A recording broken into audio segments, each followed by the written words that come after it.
छत्रपती शिवाजी महाराजांच्या स्मारकामध्ये पहिल्यापासून भ्रष्टाचार झाला आहे हे आम्ही वारंवार सांगत होतो.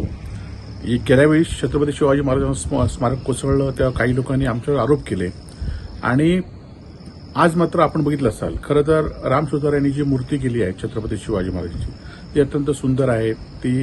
तिला काही धोका आजही नाही, परंतु आजूबाजूला जे पीडब्ल्यूडीने काम केलं, जे पहिलं काम केलं होतं आणि नवीन काम केलं ते पूर्णतः बोगस काम केलं. या कामामध्ये मोठ्या प्रमाणात भ्रष्टाचार झालेला आहे आणि खरं तर ज्या अधिकाऱ्यांनी हे काम केलं त्यांना आता मंत्रालयामध्ये बढती देण्यात आली. त्यांना आता काही मंत्री त्यांना आपले ओएसडी घेऊन फिरवत आहेत. खरं तर त्यांच्या म्हणजे ज्या पुतळ्याच्या स्मारकाची जबाबदारी होती त्यांच्यावर कुठलीही चौकशी झाली नाही. एका वेल्डिंगवाल्याला अटक करण्यात आली त्याला आणि त्याच्या पुढे त्याच्यावर काय गुन्हा नोंद झाला हे काही अजूनही समजलं नाही.